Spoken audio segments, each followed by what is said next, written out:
Ang title nito guys is The Road to Burning Hearts. Pag sinabing nag-aalab ang iyong puso, ibig sabihin meron kang mga bagay na gustong-gusto mo. At dumarating yung time na nawawala yun. 'Di ba? Yung eagerness, nawawala yung fire.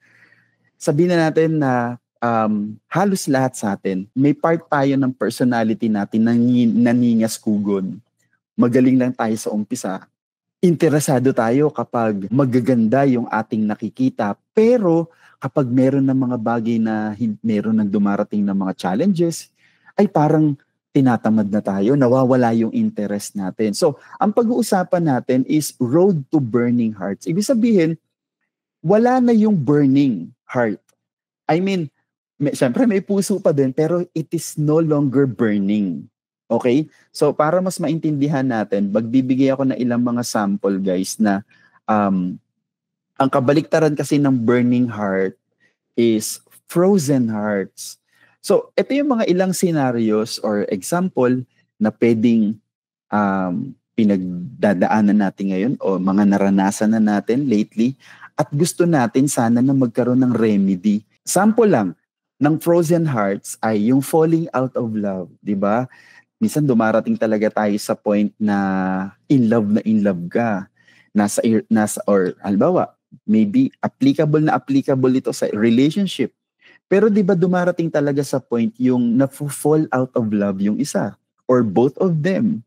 'Di ba yung pagmamahal nila hindi nakagaya nung pagmamahal nila dati. At ayun, nawawala na yung burning desire, nawawala na yung fire sa puso niya.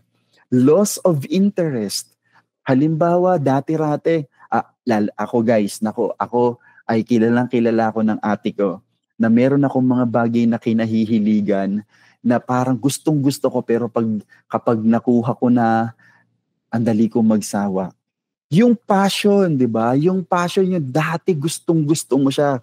Halimbawa, passion ng iba na magluto, passion ng iba na gumawa ng mga handicrafts. Pero darating yung point na parang halimbawa doon mo naranasan yung matindi mong kabiguan, yung matindi mong failure hanggang sa nawala na.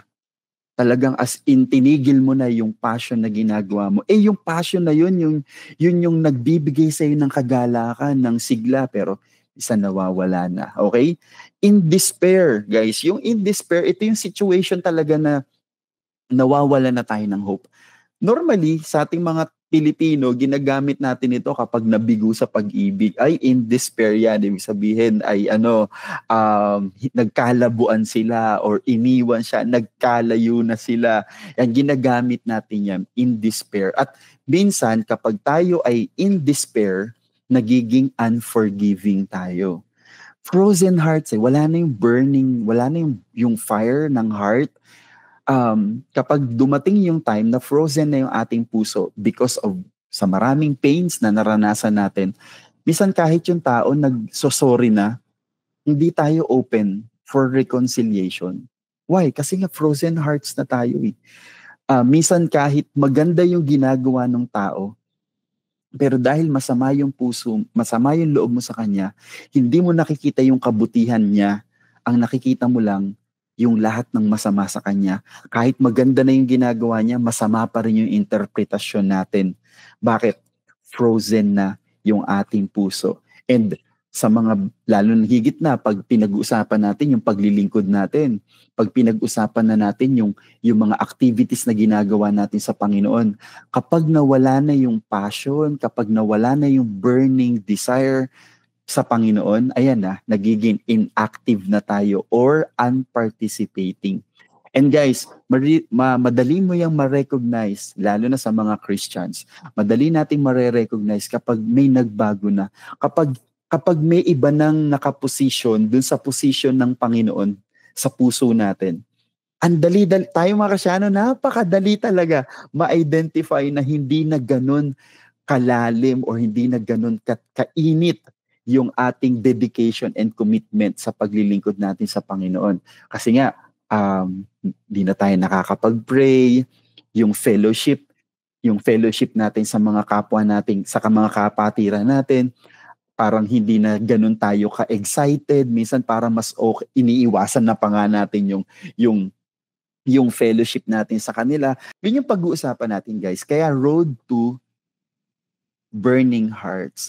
So dito sa pag-uusapan natin ay try nating sagutin tong dalawang tanong na to. Paano mag-aalab ang ating puso para sa Panginoon? Or sabi natin, paano ulit mag-aalab ang ating puso para sa Panginoon? At the same time ay paano natin mapapanatili ito? Ako guys, kaya nga ang title natin is Road to Burning Hearts. Masasabi talaga natin dahil matatanda na kami, marami na kaming sinubukan, marami na kaming tinaray, at hindi lahat ng mga bagay na ginawa namin na masaya kami na ginagawa ay nanatili kaming masaya. Dumarating talaga yung burnout. Dumarating yung parang yung init ay nawawala. Pero guys, alam nyo, hindi ganun kadaling bumalik. Kaya it is a road to burning hearts. Kasi you need to take steps at maraming steps ang dapat nating gawin at hakbangan. At lalo na itong pananatili, hindi ganun kadali. Pero hindi man madali, pero possible yan. Pwedeng mahirap, pero posible. Doon tayo magsesettle doon sa posible naman yan. Lalo na tayo na may Panginoon na nananahan sa ating mga puso. Okay, para mas maintindihan natin guys yung ating gagamitin na story, puntahan natin guys nung si Jesus Christ ay muling nabuhay. Okay? Sabi nga sa ating sa mga kwento, nung ikatlong araw mula nung si Jesus Christ ay namatay, di ba muli siyang nabuhay? Yung mismong libingan ni Jesus Christ guys, ang libingan kasi sa kanila noon ay kagaya nito na nakikita ninyo, tinatakpan lang yan din ng bato. Kasi wala pang semento nun. Hindi pa kagaya nung paglilibing natin ngayon. So, nung ikatlong araw guys, may someone na nag-roll nung pintuang bato dun sa libingan ni Jesus Christ. Kaya ito ay dinatnan nila na bukas. At nung ang dumalaw kay Jesus Christ ay mga babaeng tagasunod ni Jesus Christ. Ang purpose nila ay para buhusan ng pabango ang katawan ni Jesus Christ. Nakita nila, bukas na. So, nagtaka sila, inisip nila baka may unang dumalaw sa kanila, pero laking gulat nila nung sila ay pumasok doon sa libingan ni Jesus Christ, nakita nila yung anghel. At sinabi ng anghel sa kanila, napakatalinghaga nung pagkakasabi, bakit nyo pinupuntahan ang buhay sa lugar ng mga patay? Okay? Oh, guys, alam niyo naman, noon pa lang sinasabi na ni Jesus Christ sa kanyang mga alagad na kailangan niyang mamatay. Okay? Pero muli rin siyang mabubuhay. Minsan, meron na tayong mga lessons along the way na natututunan natin sa Panginoon. Okay, okay, mamamatay si Jesus Christ. Okay, muli siyang mabubuhay. Pero sometimes hindi talaga natin siya tinitake seriously. Not until we see it right before our eyes. Sa mga alagad niya, matagal na sinasabi ni Jesus Christ. Pero siguro dahil nga marami ring itinuturo ang Panginoon sa kanila, maliban lang doon sa kanyang kamatayan at muling pagkabuhay, tapos ang nararanasan pa nila kay Jesus Christ ay more of miracles, wonderful things. Kaya parang siguro yung masakit na pangyayari na sinasabi ni Jesus Christ, madaling malimutan sa kanila. Tingnan nyo, kapag in love ka dun sa isang tao, hindi mo maiisip na ma-fall out of love siya. Diba? Kasi ang saya-saya eh. Tapos yung pagbiglang na lang ng ghost siya, biglang hindi na lang nagparamdam, di na nagchat, nabibigla ka. Pero nalimutan mo siguro, baka sinabi niya noon na, uy, huwag ka masyadong umasa ha, kasi ganto-ganto, madali ako nagsasawa. Maybe nasabi niya yon beforehand, pero dahil ang sarap-sarap ng experience, nalimutan mo na meron nga pala siyang sinabing ganun. Pero nung nandun ka na sa sitwasyon na yon, hindi mo maalala na napag-usapan yun. And same thing din sa mga alagad. Hindi guys sila sinurprise ni Lord at pinarank na tada mamatay ako, mula ako mabubuhay. Hindi, sinabi niya yun. Pero dahil parang Dahil nakita nila si Jesus Christ as so powerful man, nakita nila si Jesus Christ na parang unbeatable, walang pwede talaga sa kanyang makatalo kasi kahit may mga arguments, nananalo si Jesus Christ. Yung patay na bubuhay niya, yung lahat ng sakit na lumapit sa kanya, napagaling niya, parang nalimutan nila, mamamatay itong taong to na hindi nila yun ma-imagine. Pero sinabi yun talaga ni Jesus Christ at nangyari kay Jesus Christ. Kaya guys, nung panahon na si Jesus Christ ay namatay, sobra talaga silang emotionally devastated talaga sila. No? Nawala sa memory nila na ang Panginoong Hesus ay muling mabubuhay. Ngayon, nabalitaan ngayon sa pamamagitan ng mga babae na nakakita nun, nabalitaan ng mga tao na nawawala yung bangkay ni Jesus Christ. Ngayon, syempre, naalarma, nabahala yung mga nagpapako kay Jesus Christ. Kasi syempre, sila yung nagpapako, baka nga hindi nila napapatay si Jesus Christ, malaking problema to. Ngayon, pinuntahan mismo ng mga pari na nagpapako kay Jesus Christ yung libingan ni Jesus Christ. Babasahin natin sa Mateo chapter 28 verses 11 to 15. Pagkaalis ng mga babae sa libingan, pumunta naman sa lungsod ang ilan sa mga gwardya upang ibalita sa mga namamahalang pari ang nangyari. Matapos makipagpulong ng mga namamahalang pari sa mga pinuno ng mga Hudyo, sinuhulan nila ng malaking halaga ang mga bantay. Parang natandaan nyo guys yung supporters ni Jesus Christ na pinag-usapan natin noong last session. Ang galing talaga nilang manuhol. Sinabi nila sa mga bantay, ipamalita nyo na habang natutulog kayo kagabi, dumating ang mga tagasunod ni Jesus at ninakaw ang kanyang bangkay. Kapag narinig ito ng gobernador, kami na ang bahalang magpaliwanag sa kanya para hindi kayo mapahamak. Tinanggap ng mga gwardya ang pera at ginawa ang sinabi sa kanila. Guys, napakahalaga nito Kaya hanggang ngayon, ito pa rin ang kwentong ikinakalat ng mga Hudyo. Guys, this is the reason kung bakit marami pa rin sa Israel ang hindi believers ni Jesus Christ. Why? Dahil naniwala sila na hindi naman muling nabuhay si Jesus Christ. Ninakaw lang ang kanyang bangkay. Okay? So, sa madaling sabi guys, kumalat yung kwento na nawala yung bangkay ni Jesus Christ at ngayon hindi alam ng mga alagad kung ano na yung nangyayari. Okay? Nalilito sila sa mangyayari na parang, okay, tapos na ba? Kasi guys, alam nyo, nagdala si Jesus Christ ng malaking pag-asa sa kanila. And they were hoping talaga na si Jesus Christ ang magre-redeem sa kanila mula sa pananakop ng bansa, ng Roma, ng mga Romano.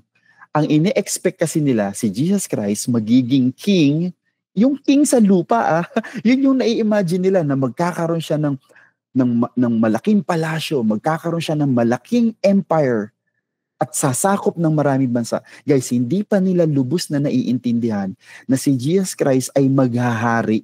Hindi naman bilang hari kagaya nila Augusto Caesar, nila King David, kundi magiging hari siya sa lahat ng nilikha ng Diyos. Pero hindi pa nila ito naiintindihan. Kaya guys, lungkot na lungkot ang kanyang mga alagad. At yung pag-uusapan natin guys ay nandyan na sila sa sitwasyon na parang, ano nang gagawin natin ngayon? Paano na yung mga ginawa natin? Paano na yung mga sinimulan natin? At ito yung babasahin nating kwento sa Luke chapter 24:13 to 32. Yan. Nang araw ding iyon, may 2 tagasunod si Jesus na naglalakad papuntang Emmaus. Ang nayong ito ay mga 11 kilometro ang layo mula sa Jerusalem. Pinag-uusapan ng 2 ang mga pangyayaring naganap kamakailan lang. So yun yung guys yung nawala yung bangkay ni Jesus Christ. Habang nag-uusap sila at nagtatalo tungkol sa mga bagay na yun, lumapit sa kanila si Jesus at nakisabay sa paglalakad. Hindi nila siya nakilala dahil itinago ito sa kanilang paningin. So, si Jesus Christ, guys, nakita niyo yung picture na ginamit natin. Kasama na nila si Jesus Christ sa paglalakad, pero hindi nila nare-recognize ang Panginoon. Tinanong sila ni Jesus, anong pinag-uusapan niyo habang naglalakad kayo? Tumigil sandali ang dalawa na malungkot ang mga mukha. Sumagot ang isa na ang pangalan ay Cleopas, siguro sa lahat ng dumayo sa Jerusalem, kayo lang ang hindi nakabalita tungkol sa mga nangyari roon kamakailan. Verse 19, nagtanong si Jesus sa kanila, bakit? Ano ang mga nangyari? At sumagot sila, ang nangyari kay Jesus na taga Nazaret. Isa siyang propetang makapangyarihan sa paningin ng Diyos at ng mga tao at pinatunayan ito ng mga gawa at aral niya. Inakusahan siya ng mga pinuno namin at ng mga namamahalang pari upang mahatulang mamatay at ipinako siya sa krus. Umasa pa naman kami na siya ang magpapalaya sa Israel mula sa kamay ng mga taga-Roma. Gets? Nagigets niya, guys? Naka-limited yung kanilang pagkaunawa kay Jesus Christ. Hindi nila nakikita na savior ng buong sanlibutan si Jesus Christ. Nakikita lang nila si Jesus Christ as a conquering king. Yung conquering king lang sa lupa. Pero ikatlong araw na mula ngayon nang pinatay siya. Pero nagulat kami nang binalita sa amin ng ilang babaeng kasamahan namin na maagang pumunta kanina sa libingan. Hindi nila nakita ang bangkay ni Jesus. Pero nakakita raw sila ng mga anghel na nagsasabing buhay si Jesus.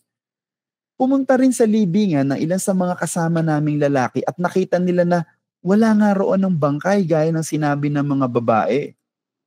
Sinabi sa kanila ni Jesus, mga mangmang kayo, ayan, hindi na nakapagpigil si Jesus Christ.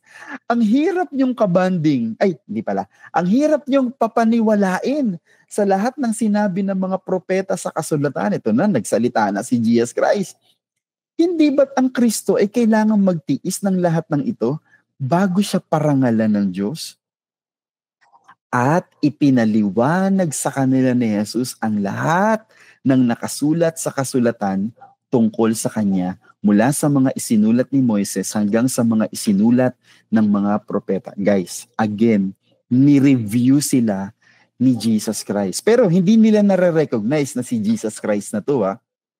Nang malapit na sila sa Emmaus na pupuntahan nila, nagkunwari si Jesus na magpapatuloy sa kanyang paglalakbay. Pero tinigil nila siya at sinabi, dito na muna kayo tumuloy sa amin dahil palubog na ang araw at dumidilim na. Kaya sumama siya sa kanila. Napansin niyo si Jesus Christ, guys, kunwari pa siyang aalis, kunwari pa siyang lalayo na sa kanila. Pero hindi. Alam niya talaga na i-invite nung mga tagasunod niya si Jesus Christ even though hindi nila nakikilala siya. Nang kakain na sila, kinuha ni Jesus ang tinapay at nagpasalamat sa Diyos. Pagkatapos pinaghati-hati niya ito at ibinigay sa kanila. Guys, very significant and very memorable itong ginawa ni Jesus Christ. Kasi nung last na hapunan na magkakasama sila, ganito rin yung ginawa ni Jesus Christ. Pero again hindi nila nare-recognize si Jesus Christ. Alam niyo, naranasan niyo yung deja vu na parang nangyari na to. Kailan ba ito nangyari? Nagets yun? At parang ganito yung nangyayari. Kaya tinan nyo guys, pagdating sa verse 31, nabuksan ang kanilang mga paningin at nakilala nila si Jesus. Pero bigla siyang nawala sa kanilang paningin. Grabe, no? Tinan nyo guys, sinabi nila, kaya pala ang ganda ng pakiramdam natin habang kinakausap niya tayo sa daan at ipinapaliwanag sa atin ang kasulatan. Guys, itong verse na to dito natin kinuha yung ating title. Babasahin natin guys sa other version. Sinabi nila sa isa't isa, Hindi ba nag-aalab ang ating puso sa loob natin habang tayo kinakausap niya sa daan, samantalang binubuksan niya sa atin ang mga kasulatan? Guys, ito yung naranasan nila. Again, ano yung kanilang sitwasyon bago nila makausap si Jesus Christ? Di ba lungkot na lungkot sila? Desperado sila. Wala na silang pag-asa. But when Jesus talked to them, then na-recognize nila, kaya pala nag-aalab ang ating mga puso. Tignan natin guys, mula dun sa kwento na binasa natin, paano nga ba natin maibabalik yung ating sigla, lalo na pagdating sa ating paglilingkod sa Panginoon, sa mga bagay na gagawin natin for the glory of God. Aminin natin, lahat na tayo aamin, including me, hindi sa lahat ng pagkakataon, masaya ako na ginagawa ko yung isang bagay para sa glory ng ating Panginoon. Dahil dumarating din ako sa point na nakakasawa, minsan dumarating din ako sa point na parang ako mismo nag-fail dun sa itinuturo ko at parang nagkakaroon ako ng guilt. And maraming beses na ako guys, sinabing, wag ko na nga tong ituloy. Dumaan ako sa maraming burnouts. Dumaan ako sa maraming frozen heart na situation na parang ayoko na. Pero guys, there is a road to burning hearts. Kagaya na nangyari sa mga alagad ni Jesus Christ na sinabayan niya sa paglalakad, muling nag-alab yung kanilang puso. Unang bagay guys na gusto kong sabihin sa inyo, tell Him everything. Minsan naiisip natin ang paglapit natin sa Panginoon, dapat we are strong, we are good. Kapag lumapit tayo sa Panginoon, meron tayong good reports. Kailangan pag nagsimba ako, mabait ako. Kasi pag makasalanan ako, hindi ako sisimba. Kasi nakakahiyang lumapit sa Panginoon. And sometimes, yun yung magbibigay rin sa atin ng satisfaction na nasamba mo o na naluwalhati ang Panginoon sa buhay mo. Kasi nga, ang dala-dala mo sa Panginoon, good reports. Nakita nyo dito sa magkaibigan na to, pinilit sila ni Jesus Christ. Ano yung pinag-uusapan nyo? Ang unang response nila, di mo ba alam? Ikaw lang ba hindi nakakaalam? Alam mo yun, yung supposedly ayaw na nilang makipag-usap kay Jesus Christ. Pero sabi ni Jesus Christ, ano nga yun? Alam nyo, si Jesus Christ yung nagpupumilit. Alam naman natin guys na hindi naman talaga lingid or hindi natatago kay Jesus Christ yung totoong nangyari. Alam ni Jesus Christ yun. Pero kahit alam na ni Jesus Christ, bakit pa rin siya nagtatanong? Ano yun? Alam nyo, dahil ang Panginoon, kahit alam niya ang lahat sa buhay natin, gusto niya tayong kausap. Tell Him as if He is a stranger. Even though He knows everything about us. Tell Him, sabihin natin sa Kanya, malungkot ako, nasaktan ako, hindi ko gusto yung ginawa sa akin. Panginoon, hindi ko gusto yung nangyayari sa buhay ko. Panginoon, parang mali ka. Kung natatandaan nyo guys sa mga previous sessions natin, minsan, ito rin yung paraan para makarecover tayo. Sabi mo sa Panginoon kung nagtatampo ka. Sabi mo sa Panginoon kung nabibisit ka sa Kanya. Come on, say it. Kasi minsan nga, ang tingin natin minsan sa pakikipag-usap sa Panginoon, kailangan maging perfect yung mga words ko, kailangan yung mga salita na gagamitin ko ay kagaya nung pagpe-pray ni pastor, kagaya nung pagpe-pray ni sister ganto, kapag siya ay opening prayer o closing prayer sa church. Guys, alam niyo ba ang turo ng Panginoon, kapag mananalangin kayo, huwag na kayong gumamit ng mga malalalim at maraming salita. Dahil hindi nababago o hindi nakikilos ang Panginoon sa pamamagitan ng marami nating salita. All we have to do is to be honest. Pwede mo siyang i-consider as a stranger. As if hindi talaga niya alam. Napipigilan tayong manalangin dahil may idea na tayo na alam naman yun ng Panginoon. And sometimes, alam natin na alam ng Panginoon, kaya hindi na tayo lumalapit sa Kanya. Kaya hindi na natin sinasabi sa Kanya na kahit nanghihina tayo, hindi natin sinasabi sa Lord na I'm tired, pagod na ako, nagtatampo ko sa iyo. Panginoon, feeling ko unfair ka. Alam niyo guys, imagine niyo yung isang baso na puno ng tubig. Paano kung yung laman ng tubig ng baso ay madumi na? Di ba alam natin kailangan natin siyang palitan? Guys, pag mapapalitan natin yung tubig, lalagyan mo lang siya ng panibagong tubig na malinis. Guys, yung bang ilalagay mo dun sa tubig, dun sa baso, ay na kahit malinis, ay pag nilagay mo siya dun sa baso, ay magiging malinis na yung tubig dun sa baso? Di ba hindi? Kahit malinis yung ilalagay mo, kapag marumi yung laman ng baso, magiging marumi pa rin yun. Paano mo lang siya mapapalitan ng malinis na tubig? Kailangan mo itapon yung laman. And sometimes yun yung paraan ng pag-unload para mawala yung laman sa puso mo na nagpapabigat at nag-unti-unting nagpapayelo ng puso natin dahil wala tayong sinasabi. Amen? Guys, kahit alam ng Panginoon ang lahat tungkol sa'yo, just tell Him. Kasi naniniwala ako, isa yun sa effective ways na ginagawa ng Panginoon para tayo ay Kanyang mayakap, matulungan, dahil sinasabi natin sa Kanya.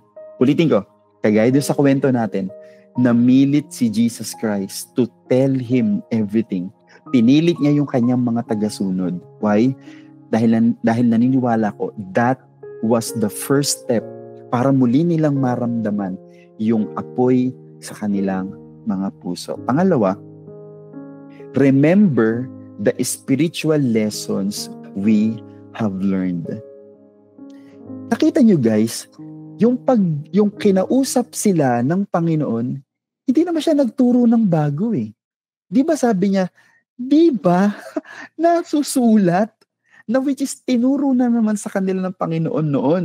Minsan guys, kapag tayo ay burned out na, kapag tayo ay wala na yung ating passion, kapag nanghihina na tayo, sa aming yung mga youth namin dati, ang term namin dyan ay kapag tayo naglalaylo na.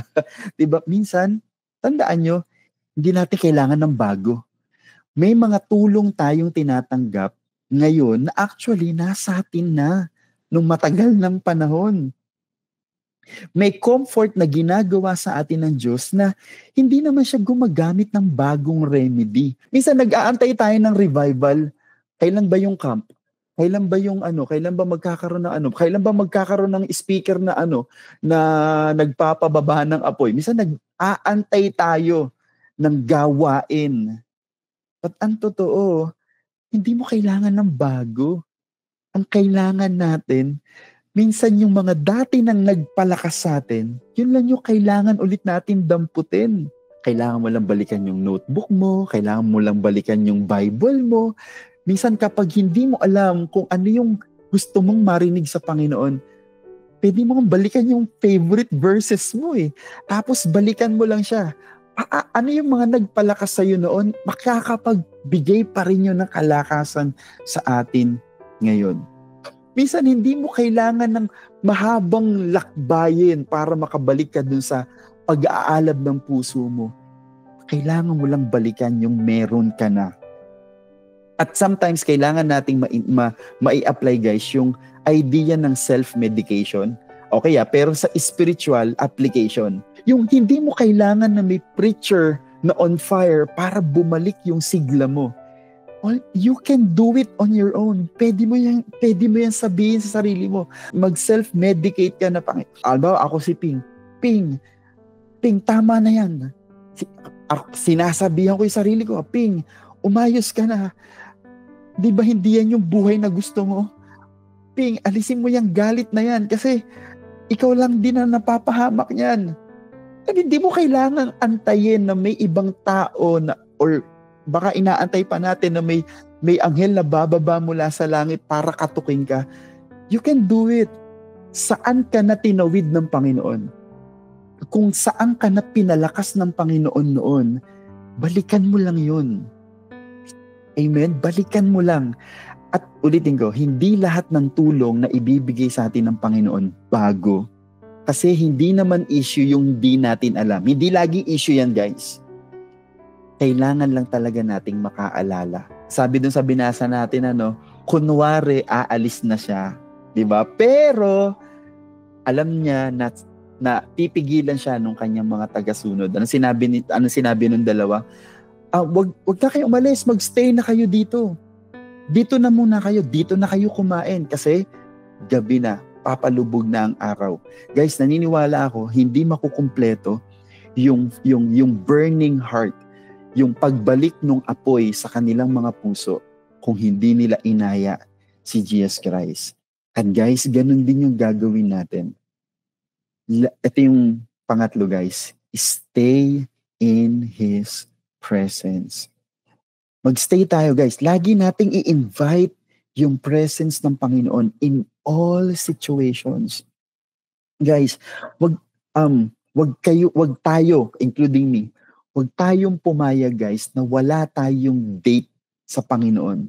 Sa isang araw, wag kang pumayag na wala kang date, personal na date mo sa Panginoon.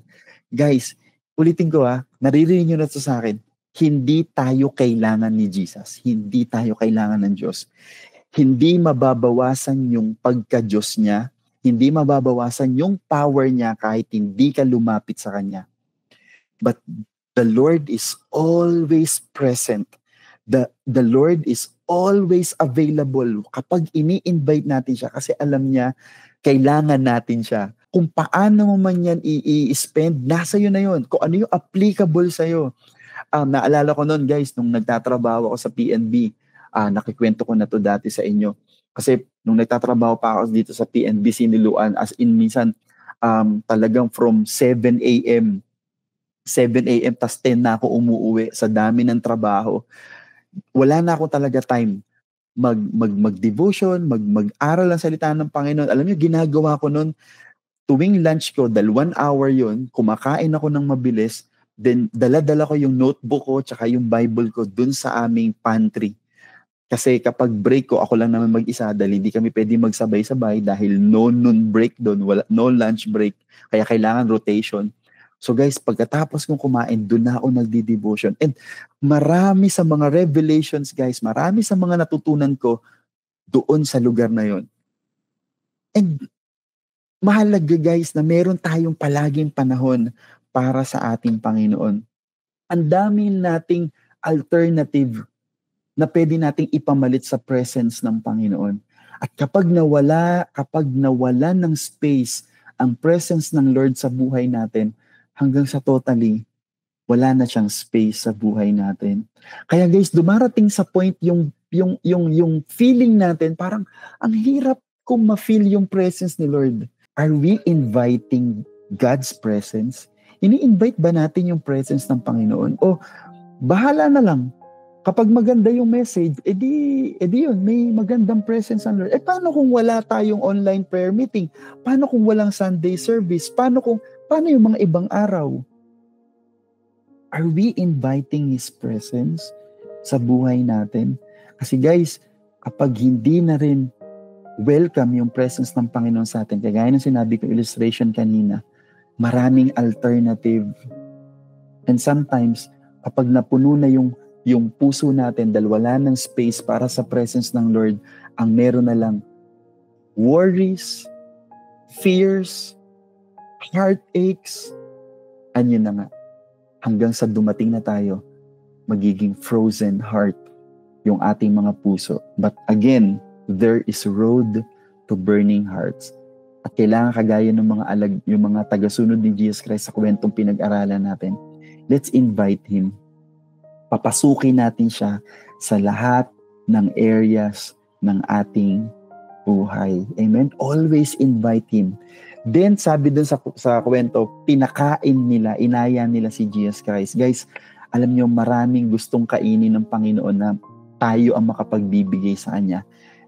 Kapag nandun tayo sa presence ng Panginoon, let's feed Him with our trust, yung ating dependence and adoration.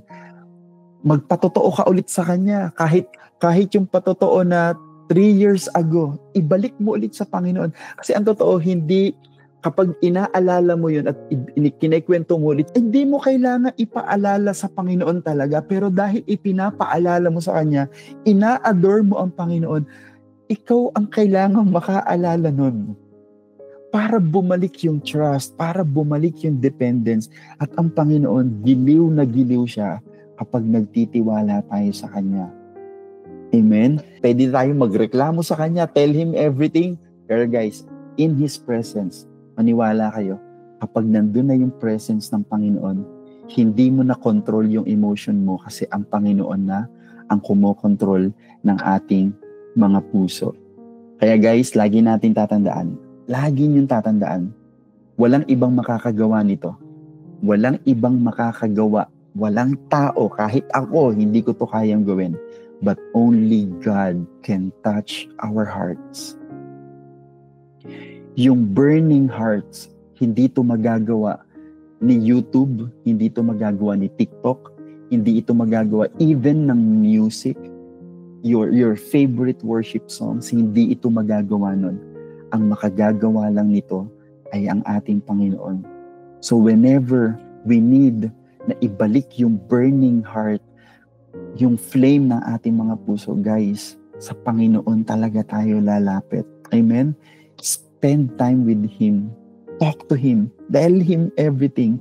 Stay in His presence.